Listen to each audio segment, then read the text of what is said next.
A millionaire was about to sign and lose everything, until a poor janitor whispered in his ear, and what he did next surprised everyone. Before we begin, let us know in the comments where you're watching from. And at the end, don't forget to rate this story from 0 to 10. Enjoy. David Miller was about to sign the contract that would seal the biggest business merger of his career. Sterling Corporation promised to take his company to a whole new level. Billions were at stake. He was focused, just seconds away from signing the contract when the door to the room opened. Anna, one of the cleaning staff, walked in with her cart. "Sorry, I'll just empty the trash real quick," she said softly and respectfully. No one seemed to mind. They were all too busy celebrating ahead of time. Anna walked over to the trash can next to David's chair. She bent down, pretending to adjust the bags. Then she leaned slightly to the side, bringing her face close to his. That's when she whispered, in a barely audible voice, "Don't sign. It's a trap." David froze. His hand stopped just millimeters from the paper. The pen slipped from his fingers and landed softly on the wooden table. "What?" he whispered, stunned. Anna slowly stood up and looked at him seriously, then turned her eyes away as if nothing had happened. She picked up the trash can and started pushing her cart toward the door like it was just part of her routine. But David couldn't take his eyes off her. David? Leandro, his longtime business partner and friend, leaned toward him with a strange smile. "Everything all right, Mr. Miller?" Javier asked from across the table. "Are you ready to sign?" David swallowed hard. The contract was still there, untouched. The folder with the merger details was open in front of everyone. He looked at Leandro's face, then Javier's. And finally, at the door, where Anna was just about to leave. The whole world seemed a little off balance. "I need 5 minutes," he said suddenly, standing up abruptly. 5 minutes? Leandro tried to keep his tone light, but his eyes narrowed slightly. "Is everything okay? I need to take care of something," David replied as he walked toward the door. "Mr. Miller, everyone's here, all the terms have been reviewed, there's nothing left to change," Javier protested, starting to sound annoyed. 5 minutes, David repeated firmly.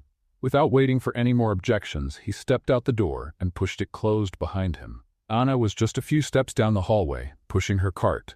When she heard his quick footsteps behind her, she stopped. "You," David said firmly, pointing at her. "With me. Now." She hesitated, surprised, but nodded.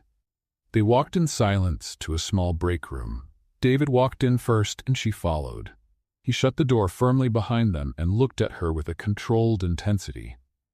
"Explain, now," he said, arms crossed and eyes locked on hers.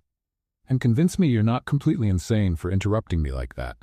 Anna stood there holding a trash bag in one hand. "I know how it sounds, but I overheard conversations, things no one else did. They're setting you up." "Who's they?" "Sterling, and your partner, Leandro." Her voice shook slightly but then steadied. "They're using the contract to transfer hidden debts and destabilize your company. If you sign it, you'll be giving everything away." David stared at her for a long moment. Part of him wanted to laugh. The other part couldn't ignore the chill that ran down his spine. "What's your name?" "Anna." "How long have you worked here?" 8 months, on the night shift." "All right, Anna." He stepped closer, his gaze firm. "Let me be clear. If this is a lie, a conspiracy theory, or some attempt to get attention, you're fired. On the spot." Anna bit her lip, but didn't look away. "I understand, and I accept that. But if I stay silent and you lose everything, I'd never forgive myself." David turned his face and looked at his reflection in the glass wall.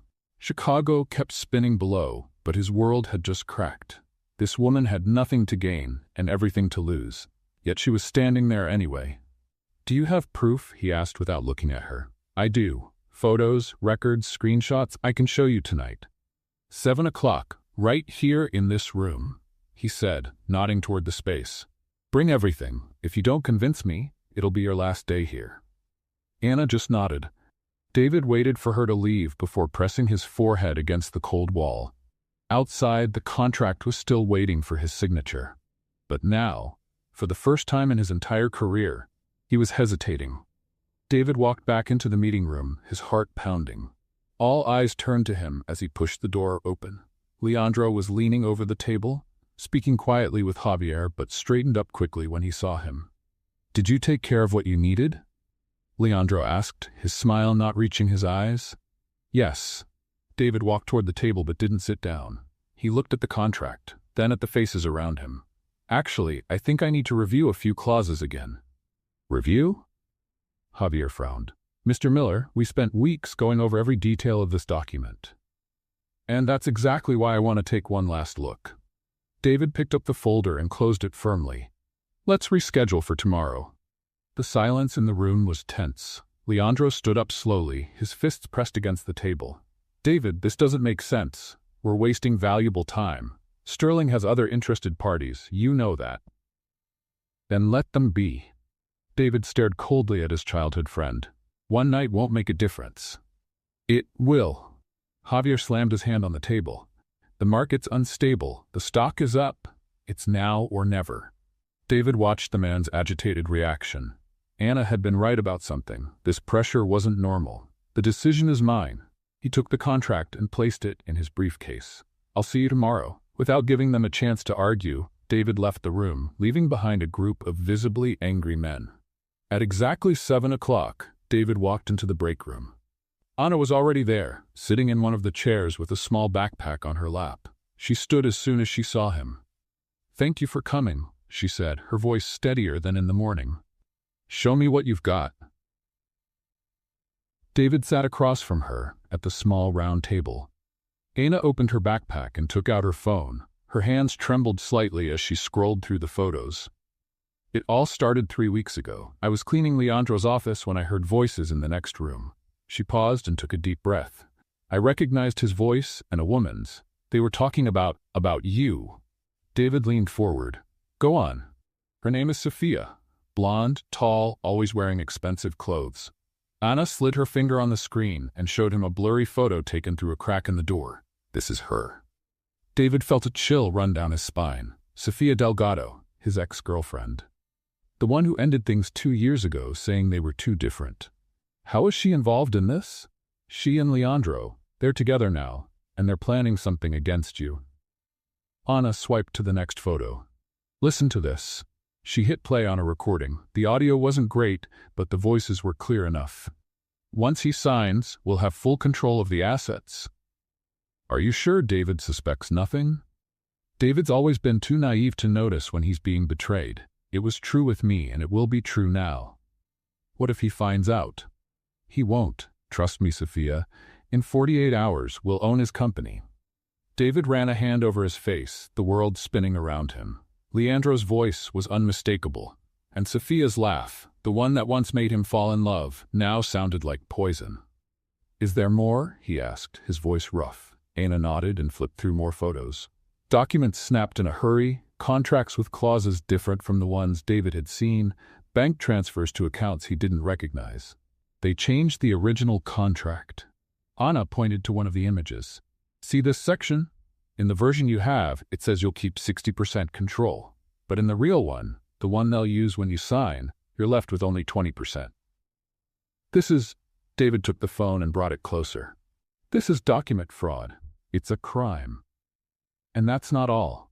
Anna moved to the next photo. This $15 million transfer happened last week, from Sterling's account to Leandro's personal account. David stood up and walked to the window. Chicago sparkled below in the darkness, but to him, everything felt dim.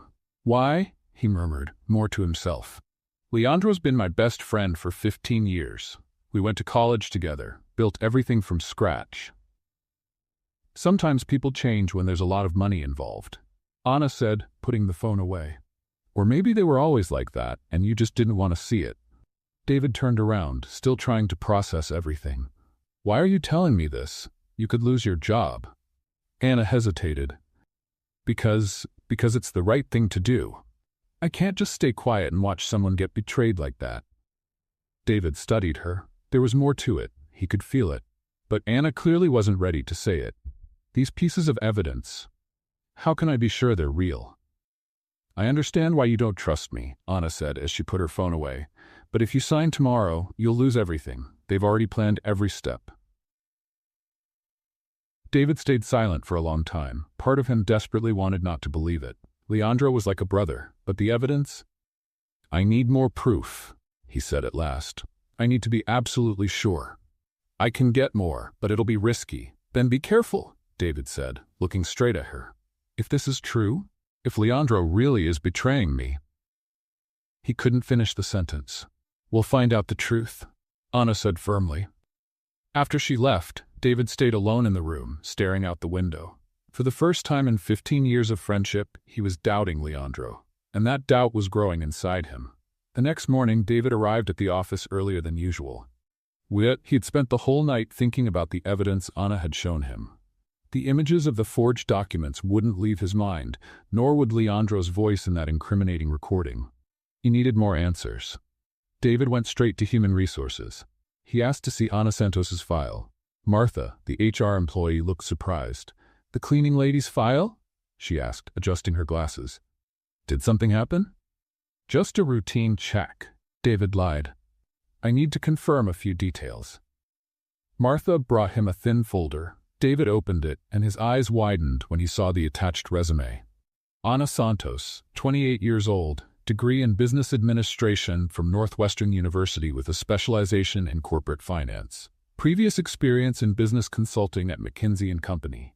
"McKinsey?" David murmured, stunned. "Excuse me?" Martha leaned over to see what he was reading. "It's nothing, thank you." David quickly closed the folder and handed it back. He left HR with his mind racing. Anna had worked at McKinsey, one of the most respected consulting firms in the world. How did someone with that resume end up working as a janitor? During lunch, David looked for Anna in the halls.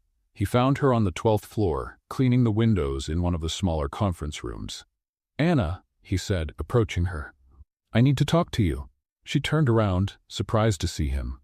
"Did something happen? Did you find out more about Leandro?" "Actually, I found something out about you." David crossed his arms. Northwestern University, McKinsey & Company, corporate finance. Anna's face went pale. She dropped the cleaning cloth and took a deep breath. "You looked into my file. Why didn't you tell me who you really are?" Anna looked around to make sure they were alone before answering. "Because it doesn't matter," she said bitterly.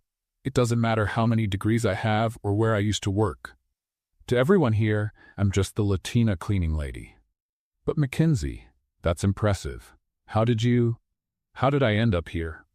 Anna cut him off. "You want the truth? I worked at McKinsey for 2 years. I was good at it, really good. But when it came time for promotions, there was always a reason why I didn't move up." David listened closely, noticing the pain in her eyes. "First, they said I needed more experience. Then, that my communication style didn't match the company culture." Anna gave a humorless laugh. Translation: "I was too competent for my position, but didn't look the part for a leadership role." "That's discrimination. You could have filed a lawsuit." "With what money?" Anna picked up the water bucket. "And who would believe a Latina over a company like McKinsey?" David stayed silent, trying to process the injustice. "And your family? You mentioned a sister." "Maria is 22, Anna said softly. "She was born with a congenital heart defect. We need $200,000 for surgery. When I was let go from McKinsey," she paused. "Actually, when they asked me to resign, I had to take whatever job I could find." "That's why you're here." "That's why I'm here."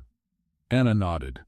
"The health plan covers part of Maria's treatment, and even though the pay is low, it helps with her medication. I can't afford to be unemployed." David felt a tightness in his chest. Here was a brilliant woman, educated at one of the best universities in the country, with experience at a top firm, working as a janitor because of prejudice and family needs. "Anna, I had no idea." "Well, now you do." She went back to cleaning the windows. "That's why I recognized the forged documents right away. I spent years analyzing corporate contracts. Those discrepancies stood out to me immediately. And that's why you warned me about the betrayal." Anna stopped cleaning and looked straight at him. "Partly, yes, but also because," she hesitated, "because you're different from the other executives here. I've been watching you for months. You treat everyone with respect no matter their role. And when I saw they were planning to destroy you the same way they ruined my career." "You couldn't stay quiet." "Exactly." David watched her for several long seconds. Ana Santos wasn't just a cleaning lady who had overheard something by chance. She was a highly qualified professional who had recognized a corporate fraud and decided to act, even if it meant risking the little she had. "Anna, when all this is over." "David?" Leandro's voice echoed down the hallway. They both turned to see Leandro approaching, a curious look on his face. "What are you doing here?" Leandro asked, glancing from David to Anna. "Just checking on how the cleaning is going," David replied quickly. "You know how particular I am." Leandro looked at Anna, who had gone back to wiping the windows, pretending not to hear their conversation. "Since when do you personally care about the cleaning staff?" Leandro's tone clearly showed his suspicion. "Since I decide to pay more attention to details." David forced a smile. "Speaking of which, did you reschedule the meeting with Sterling for this afternoon?" "Yes, 3 o'clock. Leandro kept watching Anna. "I hope there won't be any more hesitation." "Of course not." David began walking toward the elevator. "Let's grab lunch. I need to go over a few contract adjustments with you." Leandro followed him, but not before casting one last suspicious look toward Anna. At the elevator, Leandro pressed the button and turned to David. "You've been acting strange since yesterday," he said, his voice probing. "Is there something I should know about?" David chose his words carefully. "Just pre-negotiation nerves. You know how I get before big decisions.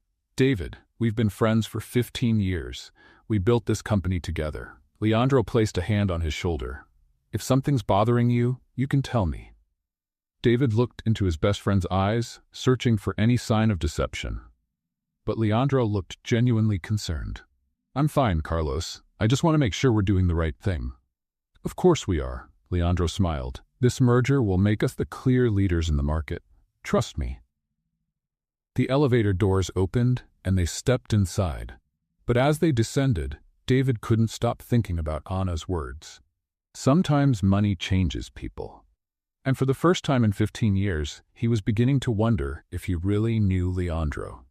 That afternoon, Anna was finishing up cleaning the executive bathroom on the 15th floor when she heard footsteps coming down the hallway. It was nearly 5 o'clock. Most executives had already gone home. She frowned, curious who might still be around. Through the slightly open door, she recognized Leandro's deep voice speaking to someone. A woman responded, and Anna felt a chill run through her. It was Sophia. "Are you sure it's her?" Sophia asked, her voice sharp with irritation. "Absolutely. I looked into it after seeing David talking to her yesterday," Leandro replied, his voice getting closer. "Anna Santos, 28 years old, former McKinsey, too smart for her own good." Anna held her breath, pressing herself against the bathroom wall. Her heart pounded when she realized they were talking about her. "And do you think she heard our conversation last week?" Sophia sounded worried. "I'm sure of it. I checked the security cameras. She was cleaning my office at the exact time we were finalizing the details." Leandro paused. And today David was acting completely different. He backed out of signing yesterday, asked a ton of questions about clauses we'd already reviewed. "Damn," Sophia's voice rose in panic. "If David finds out about us, about the money we transferred, he won't. Not if we act fast." Leandro cut her off. "I need to get rid of the cleaning lady before she causes more problems." Anna covered her mouth with both hands, trying to control her breathing. They knew she had discovered their plan. "How?" Sophia asked. "In the most humiliating way possible. I'll accuse her of stealing, right in front of everyone." Leandro's voice was cold. "No one will believe a fired janitor over me. And if David tries to defend her? David's been my best friend for 15 years. Even if he has doubts, he won't confront me publicly over a cleaning lady." Leandro gave a quiet laugh. "He's way too predictable." Anna closed her eyes, feeling tears start to form. She had risked everything to warn David about the betrayal, and now she was going to be destroyed for it. "When?" Sophia asked. "Now. I'll call her to the main auditorium, announce an urgent safety meeting for all employees." The footsteps faded, and Anna stayed in the restroom a few more minutes, trying to regain her composure. Her hands were trembling as she thought about Maria, her sick sister who depended on the health plan from this job. If she was fired for cause, she would lose not only her salary but also the medical coverage. The building's intercom crackled. "All employees must report immediately to the main auditorium for an urgent safety meeting." Repeating, "All employees to the main auditorium." Anna took a deep breath, straightened her shoulders, and stepped out of the restroom. No matter what happened, she wouldn't give Leandro the satisfaction of seeing her break. The auditorium was packed. Employees from every department whispered to one another, curious about the sudden meeting. Anna entered from the back, keeping her head high, and stood near the back wall. David sat in the front row, alongside other executives. He looked around the auditorium, and for a brief moment, their eyes met. Anna saw confusion in his face, as if he didn't know the reason for the meeting either. Leandro stepped onto the stage, carrying a manila folder.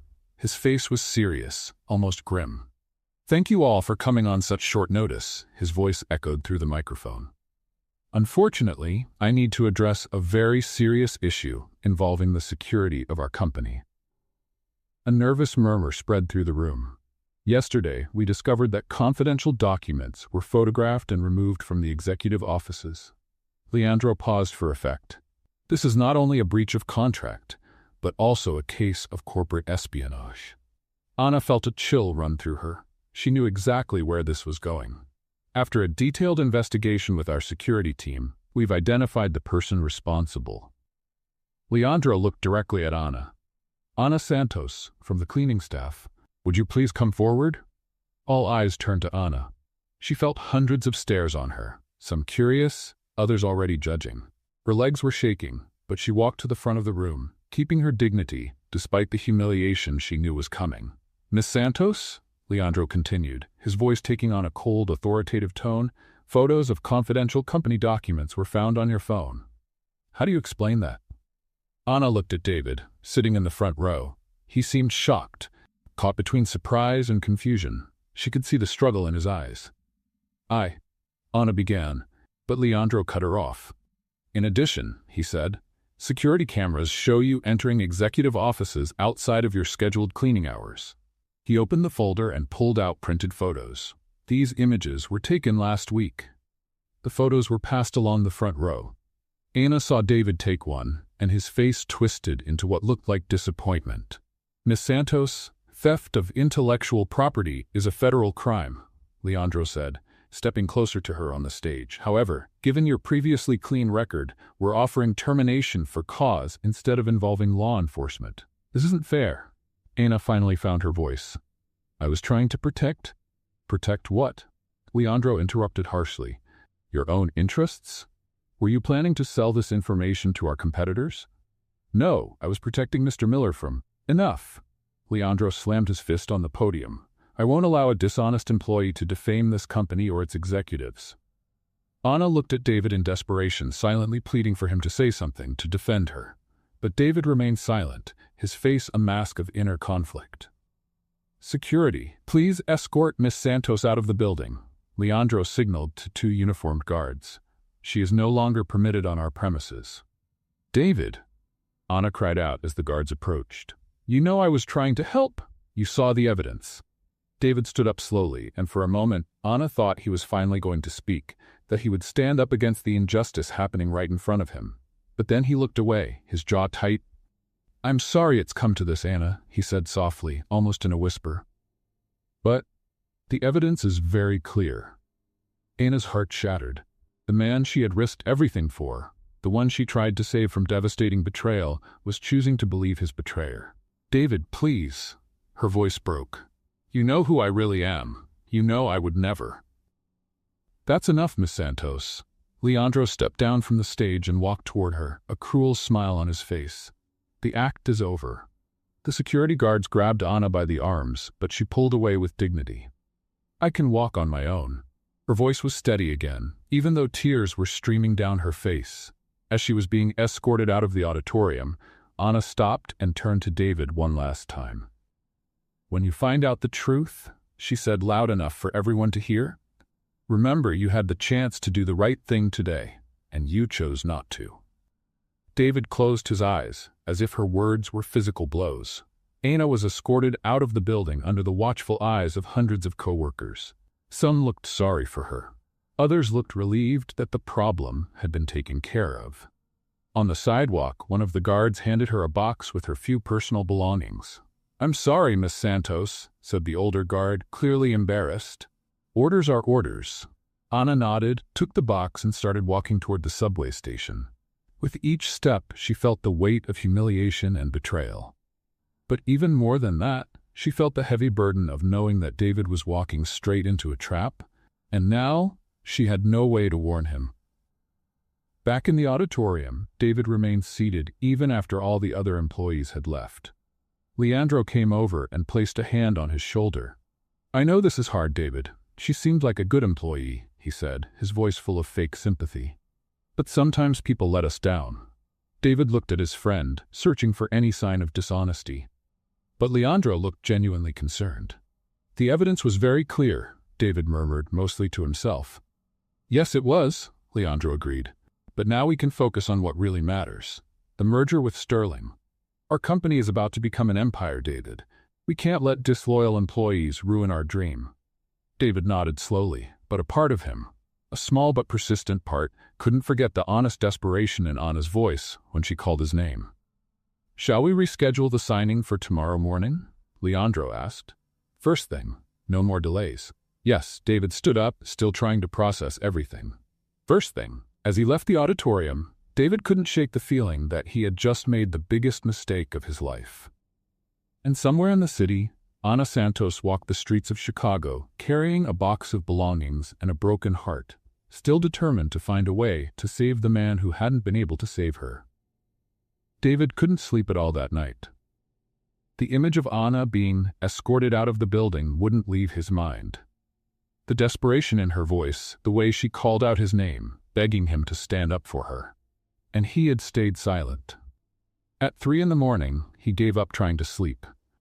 He got dressed quickly and drove to the office. The building was empty, with only the night guards patrolling the halls. David used his access card to take the executive elevator.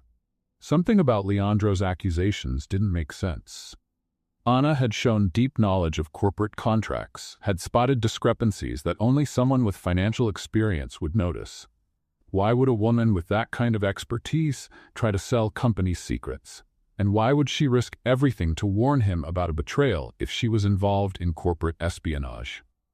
David reached his office and turned on his computer. He decided to investigate on his own. He started by reviewing the merger files with Sterling Corporation. He opened every document, every spreadsheet, every attached contract. Everything seemed normal at first glance, but Ana had mentioned hidden clauses. If they were real, David knew they would be hard to find. 3 hours later, he found the first irregularity. In the main contract on page 47, there was a reference to Addendum C that David had never seen before. According to the document, this addendum included technical specifications and post-merger asset distribution.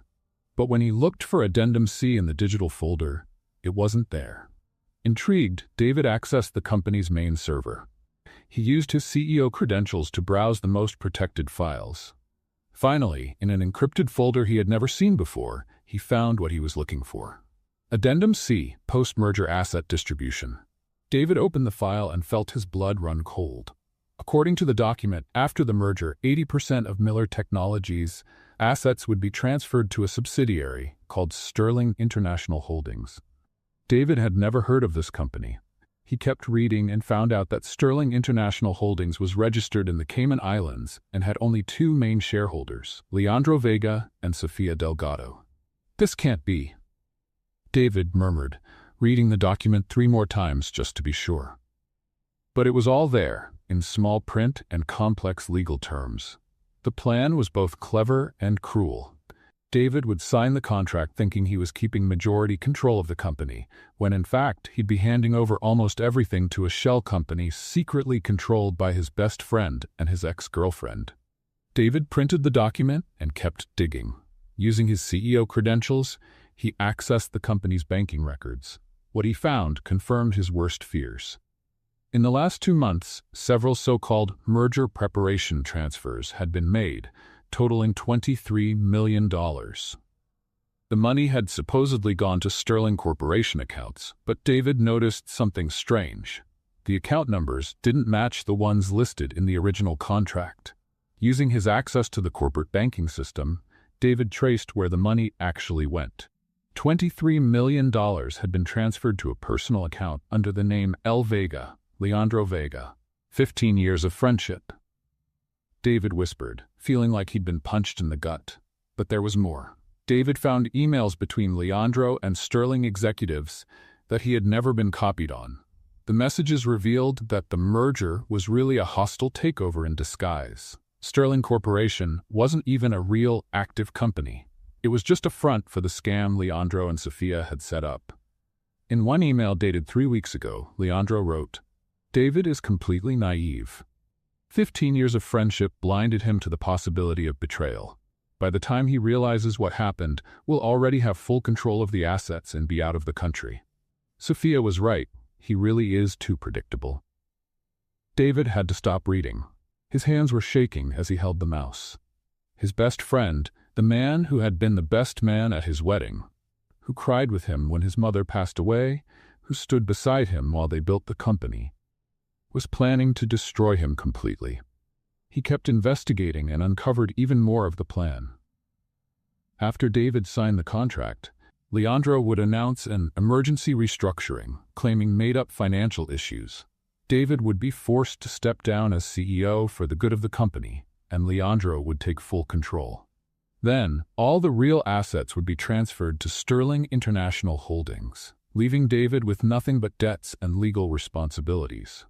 The plan was so well thought out that David felt both disgust and a twisted sense of respect. Leandro had spent months, maybe even years, planning every single detail. David also found recorded phone calls stored by the company's security system. One of them, from 2 weeks ago, was between Leandro and Sophia. "Leandro, are you sure David won't suspect anything?" Sophia: "Leandro, I dated him for 2 years. I know every one of his weaknesses. David always trusts people too much.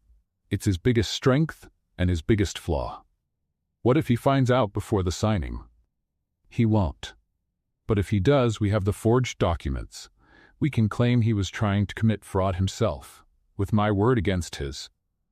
"You really hate him that much?" "It's not hate, it's ambition. David was a good boyfriend, but he was always limited, too small for my dreams. With you, I can have everything I've ever wanted." David paused the recording, feeling sick. Sophia had ended things with him 2 years ago, saying they wanted different things in life. In truth, she'd just been looking for someone more ambitious and more willing to cross lines. By 6 in the morning, David had gathered enough evidence to put Leandro and Sophia in prison. But he also realized something painful. Ana Santos had tried to save him, and he had walked away when she needed him most. He remembered her words from the day before.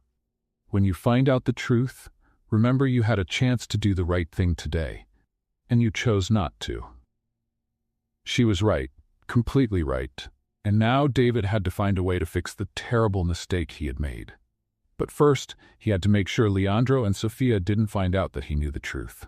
The signing meeting was set for 9 a.m., just 3 hours away. David copied all the files onto a flash drive and emailed them to himself from 3 different accounts.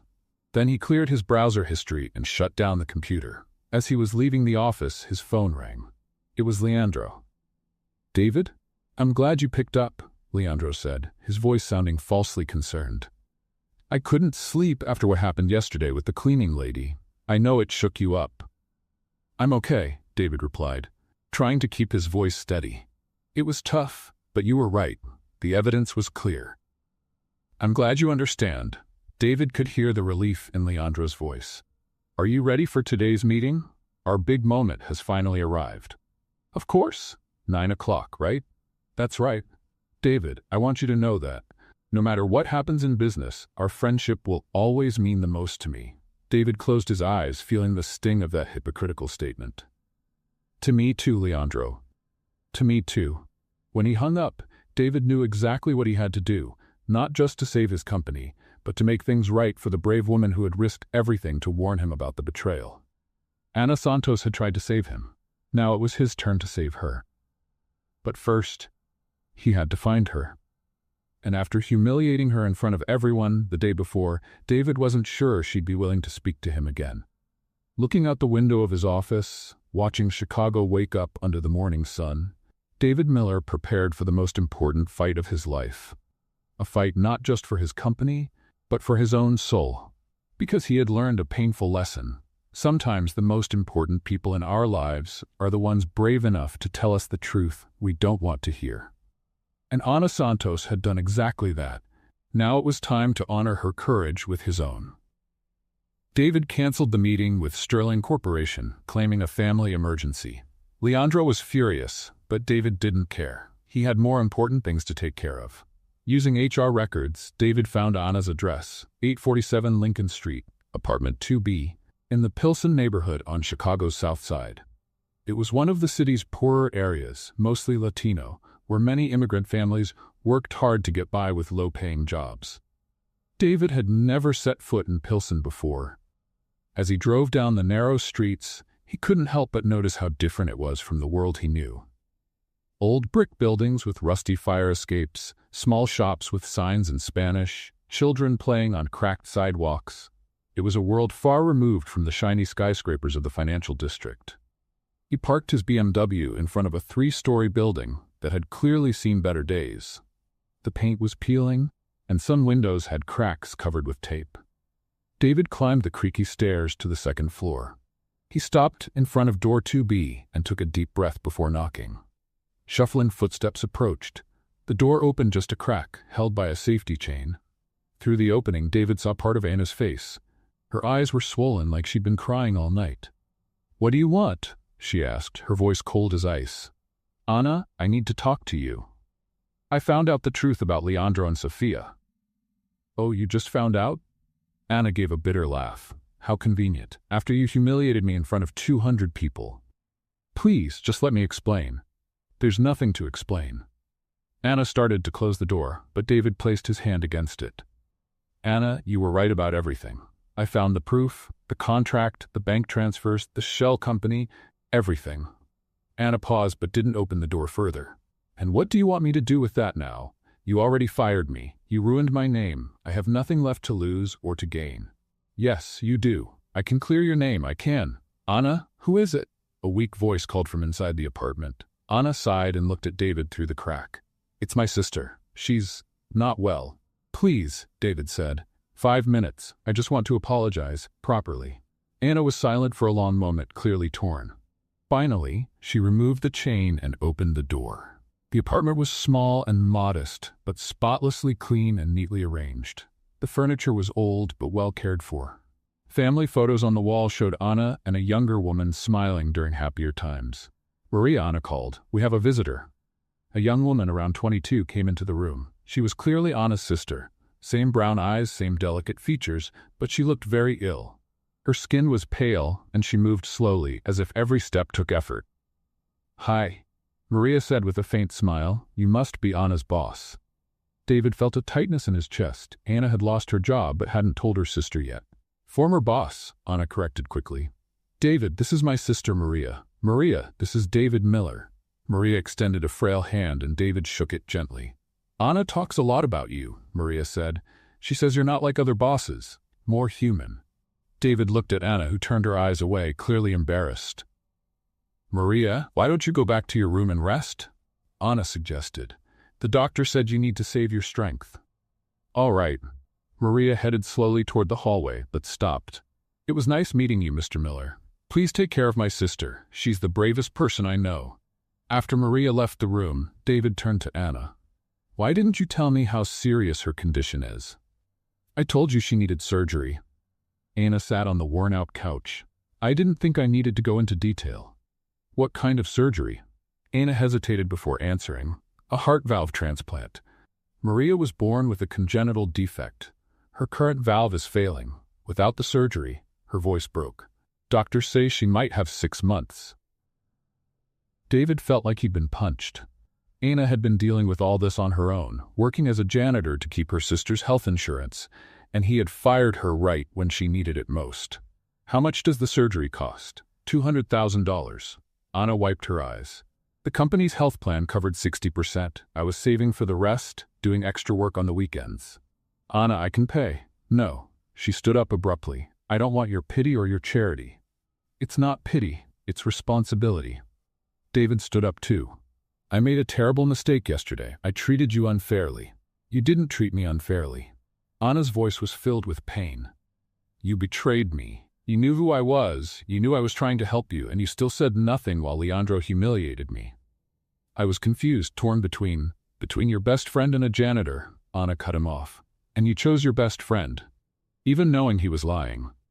David ran his hands through his hair, frustrated. You're right. Completely right. I was cowardly and selfish, but now I know the truth, and I want to make things right. Some things can't be made right, David. Anna walked over to the window, looking out at the street. I lost my job, my reputation, and more importantly, I lost Maria's health coverage. All because I tried to do the right thing. Let me help, please. Why? Anna turned to face him. Because you feel guilty? Because you want to ease your conscience?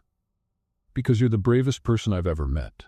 His words came out with a sincerity that even surprised David. You risked everything to save me from betrayal, and I abandoned you when you needed me most. Anna studied him for a long moment. Maria needs the surgery in 2 weeks. Without the insurance, I'll have to pay for it myself. I don't have the money. I'll pay today. And in return, nothing. David shook his head. Absolutely nothing. It's the least I can do. Anna gave a humorless laugh. The least you can do is leave my house and my life. I don't trust you anymore, David. You had the chance to show who you really are, and you did. Anna, please leave.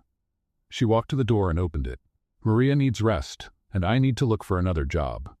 David hesitated at the door. This isn't over. I'm going to expose Leandro and Sofia. I'll clear your name. Do whatever you want, Anna said without looking him in the eye. But do it without me. David walked out of the apartment with a heavy heart. As he went down the stairs, he heard the door close behind him and the lock turn. Outside, sitting in his BMW, David looked at the modest building where Anna and Maria were struggling to survive. He had uncovered Leandro's betrayal, but had lost something much more valuable, the trust of the only person who had tried to save him. Now he had to find a way to earn that trust back. Because he was starting to realize that Ana Santos wasn't just the key to exposing the betrayal, she was becoming the most important person in his life. Over the next 3 days, David couldn't stop thinking about Ana and Maria. He had postponed the merger with Sterling Corporation indefinitely, citing the need for more legal reviews. Leandro was becoming more and more nervous and pushy, but David managed to buy time. Meanwhile, he quietly looked for ways to help the Santos sisters without Ana finding out. He couldn't just show up at their door with a check. Ana had made it clear she wouldn't accept direct help from him. On Wednesday morning, David had an idea. He called Northwestern Memorial Hospital, where Maria was being treated, and managed to speak with Dr. Rodriguez, the cardiologist in charge of the case. Dr. Rodriguez, my name is David Miller. I'd like to discuss Maria Santos' case. I'm sorry, sir, but I can't share patient information with unauthorized individuals. I completely understand. David chose his words carefully. I'm not asking for medical details. I'm interested in making an anonymous donation to cover the cost of her surgery. There was a pause on the other end. An anonymous donation? Exactly. $200,000. I'd like the family to believe it came from a medical scholarship or social support program, something that wouldn't raise suspicion. Mr. Miller, that's extremely generous. May I ask what your relationship is to the patient? Let's just say I owe the Santos family a great deal. David paused. Is it possible to arrange this without revealing my name? Yes, we have an anonymous donor program for cases like this. I can schedule the surgery for next week if the funds are in place. They will be. I'll transfer the money today. On Thursday afternoon, Ana got a phone call that changed everything. Miss Santos? Dr. Rodriguez's voice sounded cheerful. I have wonderful news about Maria. Ana felt her heart race. Is she okay? She's stable, but this is something else. We've been approved for a federal medical aid program for severe heart cases. Maria's surgery will be fully covered. Ana almost dropped the phone. What do you mean? We never applied for any program. Sometimes hospitals apply automatically for eligible patients. What matters is we can schedule the surgery for next Tuesday. When she hung up, Ana was crying with relief. She ran to Maria's room where her sister was resting. Maria, Ana gently shook her. We did it. The surgery will be completely covered. Maria slowly opened her eyes, still drowsy from the medication. What do you mean? A government program. They're paying for everything. Anna hugged her sister carefully. You're going to be okay, Maria. You're going to be completely okay. David found out his donation had gone through when Dr. Seth Rodriguez called to confirm the surgery was scheduled. He felt a kind of satisfaction he hadn't felt in years, the feeling of doing something truly good without expecting anything in return. But there was still the matter of regaining Anna's trust.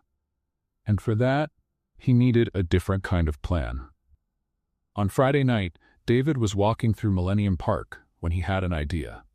Anna had mentioned that she worked extra jobs on weekends to save money.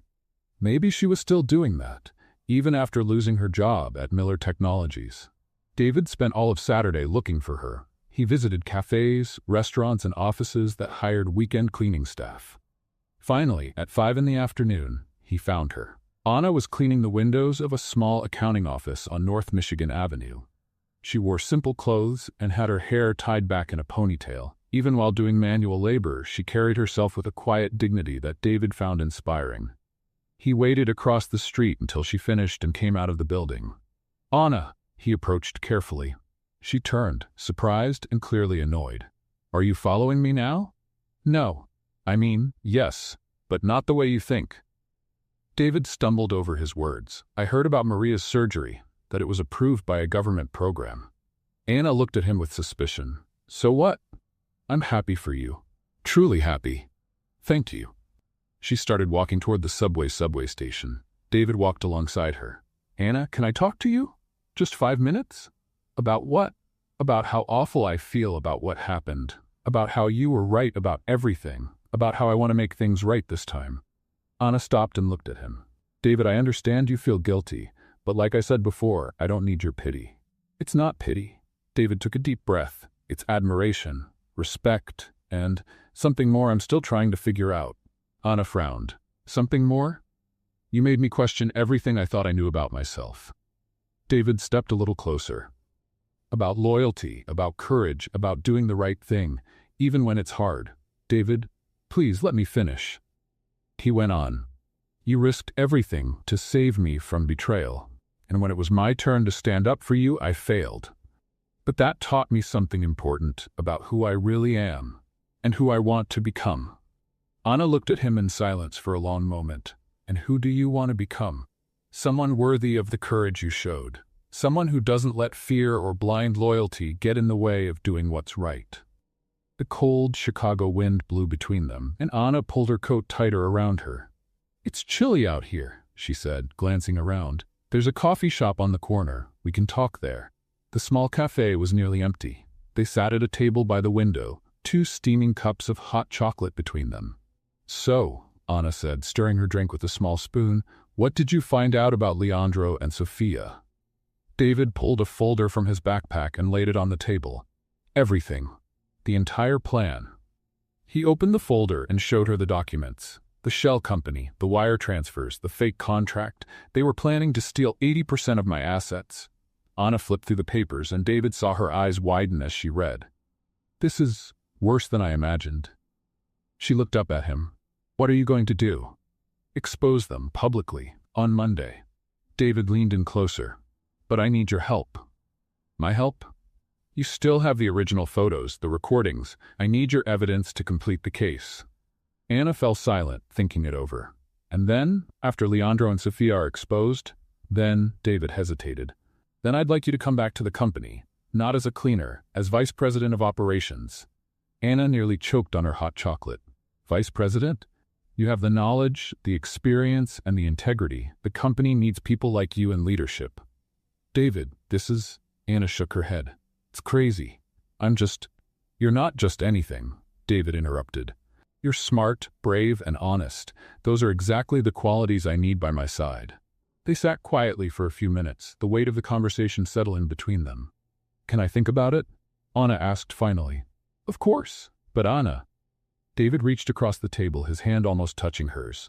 No matter what you decide about the job, I'd like to have you in my life, in some way. Anna looked at his hand, then at his eyes. David, we come from very different worlds. No, he said, shaking his head. I used to think that, but I don't anymore. We're just 2 people who believe in doing what's right, even when it's hard. When they left the cafe, night had fallen. The lights of Chicago sparkled around them, creating an almost magical atmosphere. They walked slowly toward the subway station, neither in a hurry to end the night. "David," Anna said as they reached the entrance to the station, "thank you for today, for listening, for being different than I thought you were. And thank you for giving me a second chance. I know I didn't deserve it."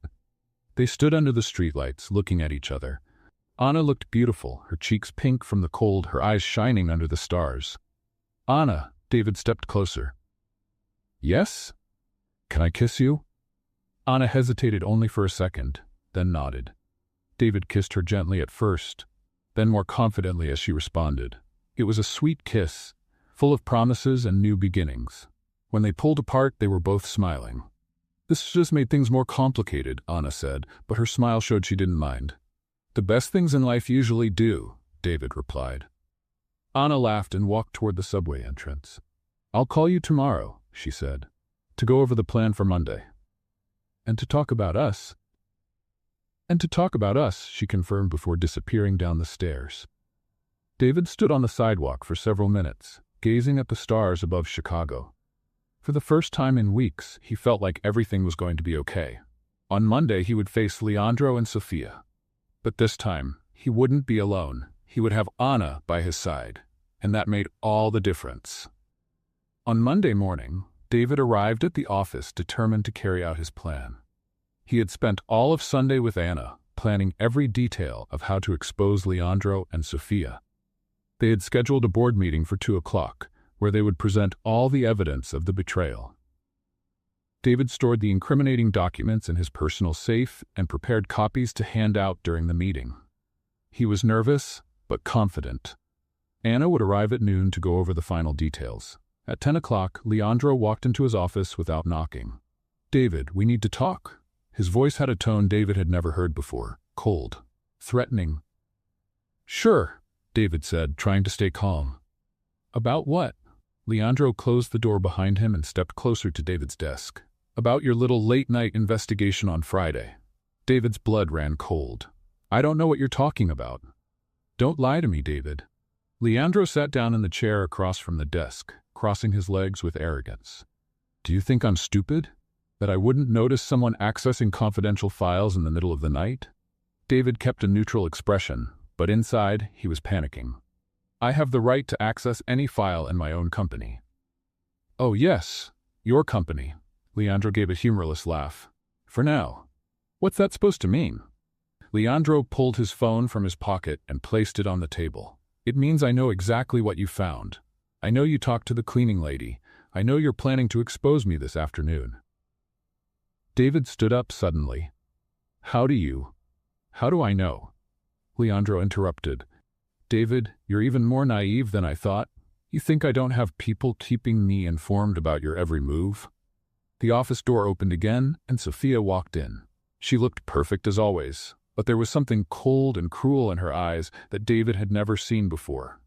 "Hello, David." She walked over and kissed Leandro on the cheek. "I missed you over the weekend." "Sophia?" David looked at her, confused. "What are you doing here?" "I'm here to witness your surrender."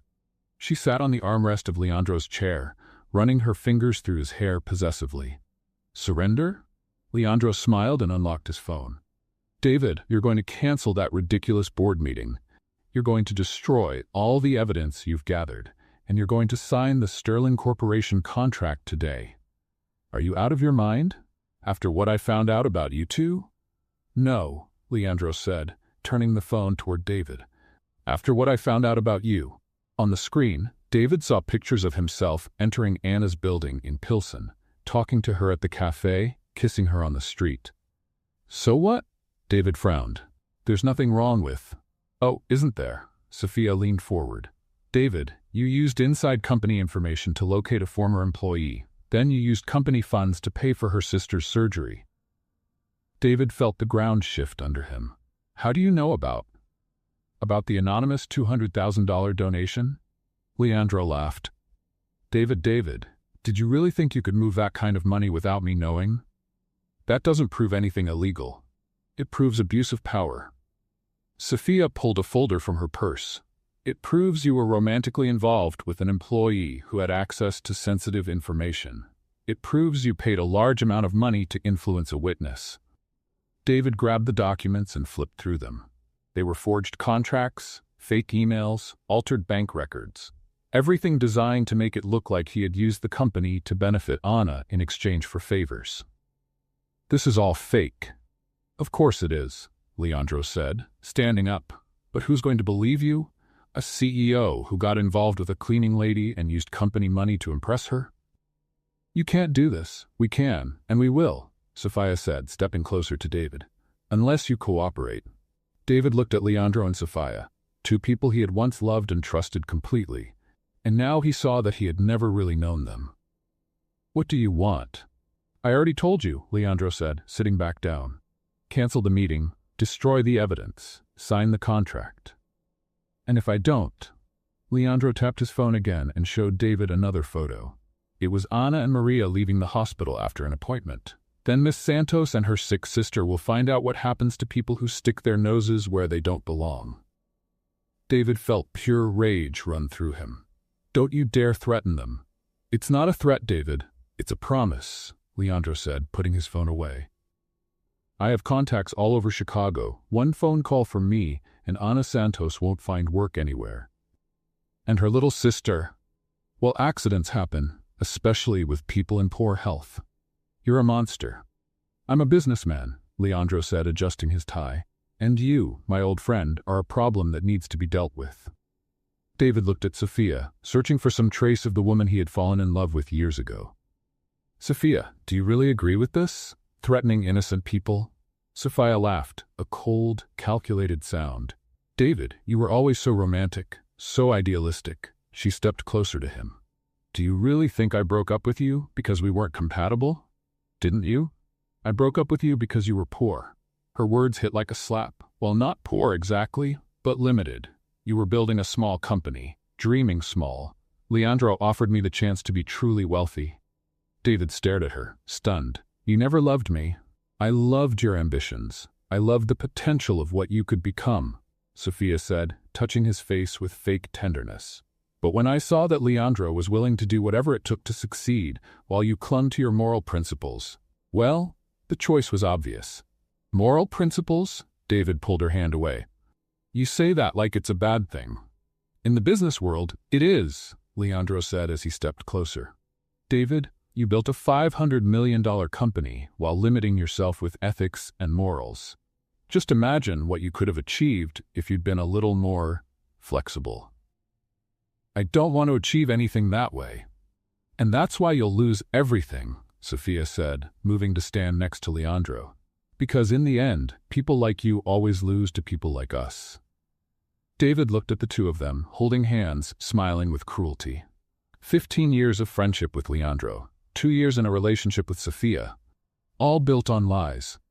"You have 1 hour to decide," Leandro said, checking his expensive wristwatch. "Noon. Either you sign the contract or we destroy you and everything you care about." "And Anna?" David asked. "If I cooperate, will you leave her alone?" "If you cooperate and keep your mouth shut, Ana Santos and her sister can go on living their small, insignificant lives in peace," Leandro said, opening the door. "But if you try to cross us again—" He didn't finish the sentence, but the threat was clear. After they left, David sank into his chair. He looked out the window at Chicago, the city he'd called home for most of his adult life. Now it felt cold and unfamiliar. His phone rang. It was Anna. "David, I'm arriving at the building. Is everything ready for the meeting?" David closed his eyes. If he told Anna the truth, he'd be putting her and Maria in danger. But if he lied, "David, are you there?" "I'm here," he said, his voice rough. "Anna, about the meeting?" "Yes?" David looked at the folder with the evidence on his desk. Then he looked at the forged documents Sophia had left. 2 versions of the truth. One that could save his company, the other that could protect the woman he was beginning to love. "I need to cancel it." "Cancel? Why?" "Legal complications. We need more time." There was silence on the other end. "David, are you okay? You sound strange." "I'm fine," he lied, hating himself for it. "Just a change of plans." "All right. Talk later?" "Of course." David ended the call and buried his face in his hands. For the first time in his adult life, he felt completely defeated. Leandro and Sofia had won, and he didn't know how to fight people who were willing to threaten the innocent. Outside, Anna stood on the sidewalk in front of the Miller Technologies building, looking up with a strange feeling that something was very wrong. Inside the office, David stared at the contract from Sterling Corporation. In a few hours, he would sign away everything. But at least Anna and Maria would be safe. Or at least, that's what he hoped. Anna knew something wasn't right. The sudden cancellation, the strange tone in David's voice, the way he avoided eye contact when they finally saw each other in the lobby. After 15 years working with people, she had learned how to read signs. That night, Anna decided to investigate on her own. As a former cleaning staff member, she knew every entrance and exit of the Miller Technologies building. At 9 p.m., with only the night security staff on duty, she used her knowledge of access codes, which were rarely changed, to enter through the basement. She took the service stairs to the executive floor. Her goal was simple: to find out why David had changed his mind so suddenly. In Leandro's office, she found what she was looking for: unlocked drawers, papers scattered across the desk, signs of someone in a hurry. Anna took pictures of everything with her phone: fake contracts with David's signature, fabricated emails, manipulated bank records.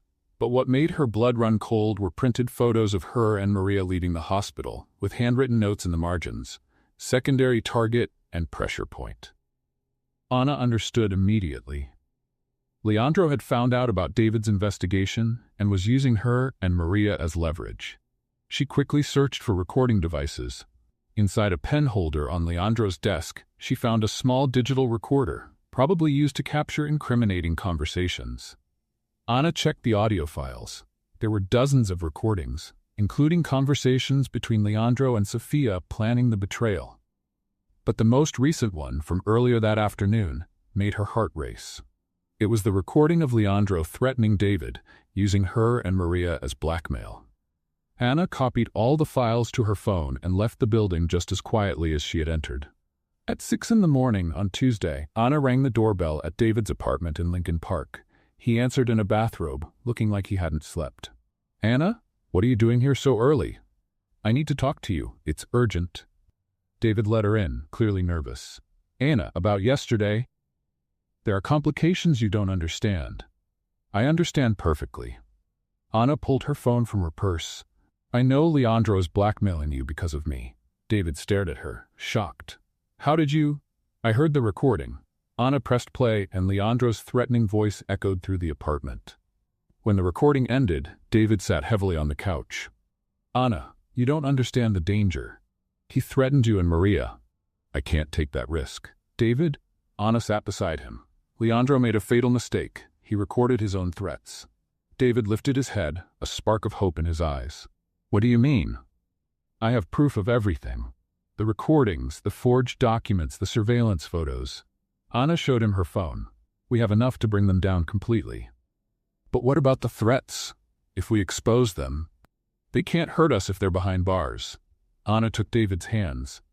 "Trust me, we have to act today before they realize we've uncovered their scheme." David looked at her for a long moment. The courage in her eyes, the determination in her voice. "What do you suggest?" "Reschedule the board meeting for today. 2 o'clock. Anna stood and paced the room as she thought, "But this time we'll be ready for them." At 2 p.m, the Miller Technologies auditorium was full. All board members were present, along with representatives from Sterling Corporation and several company executives. David stood on stage, visibly nervous. Leandro and Sofia were seated in the front row, confident smiles on their faces. "Ladies and gentlemen," David began, "I've called this meeting to make some important announcements about the future of Miller Technologies." Leandro gave him an encouraging nod, clearly expecting David to announce the merger. "First, I'd like to introduce our new Vice President of Operations, Ana Santos." A ripple of surprise moved through the auditorium as Ana stepped onto the stage. Many recognized her as the former cleaner who had been fired for spying. Leandro stood up abruptly. "David, this is ridiculous. You can't—" "Please sit down, Mr. Vega." David interrupted firmly. "You'll have your chance to speak soon." Anna stepped up to the microphone. "Good afternoon. I know many of you remember the unfortunate circumstances of my last appearance in this auditorium. Her voice was steady and clear. Today, I'm here to reveal the truth behind those events. Anna turned on a projector, and the first image appeared on the screen, the forged Sterling Corporation merger contract. This is the version of the merger agreement that was shown to Mr. Miller. Anna pointed to the numbers on the screen. According to this document, David Miller would retain 65% control of the company after the merger. She changed to the next slide. And this is the actual version of the contract, the one they intended to use at signing. Here, David Miller would retain only 15% control. The room erupted in murmurs. Leandro had gone pale. "This is outrageous," Sophia stood. "These images are fake? Are they?" Anna gave her a cold smile. "Then maybe you'd rather hear this." She pressed play on the sound system. Leandro's voice echoed clearly throughout the auditorium. "David is completely naive. 15 years of friendship blinded him to any possibility of betrayal. By the time he realizes what's happened, we'll have full control of the assets and be out of the country." The room fell completely silent. All eyes turned to Leandro, who was clearly panicking. That was taken out of context," he stammered. "Was it?" Anna moved on to the next recording. "And this..." Sophia's voice filled the auditorium. "It's not hate, it's ambition. David was a good boyfriend, but he was always limited, too small for my dreams. With you, I can have everything I ever wanted." Sophia was furious but tried to stay composed. "These recordings are illegal. They were obtained without consent." "Actually," Anna turned to her, "they were taken from a recording device found in Mr. Vega's office, a device he used to record his own conversations." David stepped back up to the microphone. "There's more." He nodded to Anna, who projected the bank records onto the screen. $23 million transferred from Miller Technologies accounts to Mr. Vega's personal accounts, Anna pointed out. Money that was supposed to be used for legitimate merger preparations. Leandro stood up, desperate. "David, we've been friends for 15 years. Are you really going to believe this? This brave woman who risked everything to save me from betrayal?" David interrupted. "Yes, Leandro, I'm going to believe her, because unlike you, she never lied to me." Mr. Roberto, the main representative of Sterling Corporation, stood up. "Mr. Miller, Sterling Corporation had no knowledge of these irregularities. We are a legitimate company that was deceived by dishonest representatives." "We completely understand," David nodded. "In fact, we'd like to discuss a legitimate merger with you in the future, on honest terms." Leandro looked around the auditorium, seeing only faces full of disapproval and disgust. At last, his mask of being a respectable executive had fully dropped. "You know what?" he said with a bitter laugh. "I don't regret a thing. David, you were always too weak to do what needed to be done. You deserve to lose everything. And you deserve what's coming to you," said a new voice echoing through the auditorium. Everyone turned to see Detective Johnson from the Chicago Police entering with 2 other officers. "Leandro Vega and Sofia Delgado, you are under arrest for corporate fraud, document forgery, and attempted extortion." As Leandro and Sofia were handcuffed, the auditorium broke into applause. Anna smiled at David, who returned the look with deep gratitude and something more. "How did you know to come here?" David asked the detective. "Miss Santos contacted us this morning with the evidence," the detective replied with a smile. "Cases like this, with such clear proof, are a prosecutor's dream." As Leandro and Sofia were escorted out, Leandro shouted at David, "This isn't over. I have lawyers. I have contacts." "You had them?" David replied calmly. "Now all you have is a jail cell." When the auditorium finally emptied, David and Anna were left alone on stage. "So," Anna said with a smile, "how was my first day as vice president?" "Unforgettable." David pulled her into his arms. "Anna, you saved me in every possible way." "We saved each other," she said, gently touching his face. "Together." David kissed her right there, on the stage where just hours earlier his life had nearly been torn apart. Now, with Anna in his arms, he felt like he was finally building something real. "And now?" Anna asked when their kiss ended. "Now," David smiled, "we have a company to rebuild and a life to build, together." Outside the building, the sound of police sirens faded into the distance, carrying away 15 years of false friendship and 2 years of fake love. But inside the building, something true and beautiful was just beginning. 2 weeks after the confrontation, Anna was finishing her review of the financial reports in her new office, a spacious room on the same executive floor as David's, with a view of Lake Michigan. As vice president of Miller Technologies, she had already implemented changes that were showing impressive results. A soft knock on the door pulled her from her thoughts. "Come in," she said, without looking up from the documents. "Madam Vice President, do you have a minute for your CEO?" David's playful voice made her smile. "I always have time for my boss." Anna finally looked up and was surprised. David was holding a bouquet of red roses. "What's this?" "An apology." David walked over to her desk. "I know you've been working non-stop these past 2 weeks, and I haven't shown enough how much I appreciate everything you've done." Anna stood up, touched by the gesture. "David, you don't have to." "I do." He handed her the flowers. "Anna, you didn't just save my company. You saved my life. You helped me see the man I truly want to be. You were already a good man. You just needed to learn to trust the right instincts." David smiled and checked the time. "It's 5:30. How about we get out of here? I have a surprise for you." David drove through the streets of Chicago in silence, a mysterious smile on his face. Anna tried several times to guess where they were going, but he simply said it was a surprise.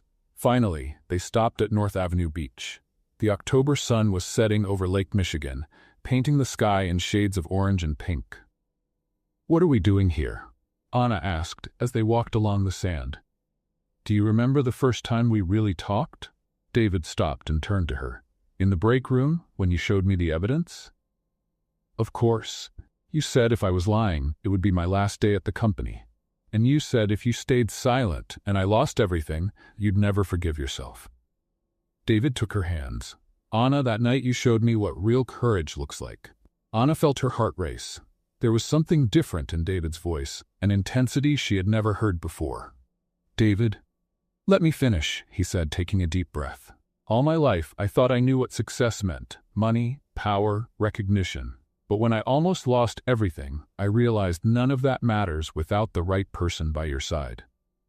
David let go of her hands and, to Anna's surprise, knelt down in the sand in front of her. "Anna Santos." His voice was emotional but steady. "You came into my life as a brave cleaning lady and became my savior, my partner, my best friend, and the love of my life." Anna brought her hands to her mouth, tears welling up in her eyes. "You taught me that a person's true worth isn't in the job they hold, but in the character they show." David pulled a small velvet box from his pocket. "You taught me that sometimes the most important people in our lives are the ones who have the courage to tell us the hard truths."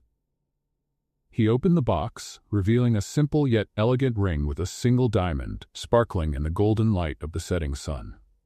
"Anna, I can't imagine building a future without you. Will you marry me?" Tears were now streaming down Anna's face. She looked at the man kneeling in front of her, the same man who once chose a false friendship over defending her, but who had grown and become one truly worthy of her love. "David," her voice trembled. "Yes, of course, yes." David stood quickly and slid the ring onto her finger. It fit perfectly. "How did you know my size?" Anna asked, admiring the ring. "I asked Maria for help," David smiled. "Actually, I asked for her blessing first. I told her you're the most important person in her life, and that I needed to promise to take care of both of you." "And what did you promise?" "That I'd dedicate my life to making you happy," David said, kissing her gently. "And that our family would always come first." Anna kissed him back, feeling like her heart might burst from happiness. In the background, the waves of Lake Michigan rolled gently onto the shore, and the first stars began to appear in the Chicago sky. "I love you, David Miller," she whispered. "And I love you, future Mrs. Anna Miller." 3 months later, autumn in Chicago had painted the trees in Millennium Park with golden and red tones. Anna stood in front of the mirror in her new apartment. She and David had moved in together the month before, adjusting the simple but elegant wedding dress she had chosen. "You look absolutely radiant," Maria said as she entered the room. Her heart surgery had been a complete success, and she looked healthier and more vibrant than ever. "Nervous," Anna admitted. "It's strange. When David proposed, I was so sure. But now on the day, now you're realizing you're marrying the man you love and becoming part of a beautiful family," Maria said, straightening her sister's veil. "Anna, you deserve all this happiness." Dr. Rodriguez arrived with Maria's latest test results. Perfect heart function, excellent outlook. The sisters hugged, crying with relief and joy. An hour later, Anna walked down the glass aisle at the Lincoln Park Conservatory. The tropical greenery created a magical setting, and about 50 guests waited among palm trees and orchids. David stood at the altar, glowing with happiness. When he saw Anna, his face lit up with that smile that always made her heart race. "You look stunning," he whispered when she reached him. "And you look perfect," Anna whispered back. Reverend Williams began the ceremony, speaking about love, courage, and second chances. When it was time for the vows, David spoke first. "Anna, you came into my life whispering a truth I didn't want to hear. You taught me that real strength comes from integrity, and that true love is built on trust and mutual respect. I promise to be worthy of your courage every day of our lives." Anna wiped away a tear before speaking. "David, you've shown me that some people really do change, that some men truly keep their promises. I promise to stand by your side as your partner in everything, through joy and hardship." When they exchanged rings and kissed as husband and wife, the conservatory erupted in applause. At the reception, Don Roberto gave a toast to the company's success. In the 3 months since Anna had become vice president, Miller Technologies had grown by 30% and secured major partnerships. "So, what's next for the future?" asked Martha from HR. Anna looked at David, then at Maria, who was happily dancing. "Well," Anna said with a mysterious smile, "there's actually one surprise we haven't shared with anyone yet." David looked at her, curious. "David? I'm pregnant," Anna said, gently touching her stomach. 6 weeks. Silence gave way to an explosion of joy. David lifted her into his arms and spun her around as everyone clapped and cheered. Later, on the rooftop of the hotel where they would spend their honeymoon, David and Anna stood holding each other, looking out at the lights of Chicago below. "From janitor and CEO to husband and wife expecting a child," Anna said. "What an incredible journey." "The best part," David said, kissing the top of her head, "is that our story is just beginning." "David?" Anna turned in his arms. "Yes? Thank you for becoming the man I always knew you could be. Thank you for never giving up on me." They kissed under the stars of Chicago. What did you think of Anna and David's story? Share your thoughts in the comments. On a scale from 0 to 10, how would you rate this story? Don't forget to subscribe and turn on notifications to keep up with all our stories. And check out more inspiring stories by clicking right here on the end screen.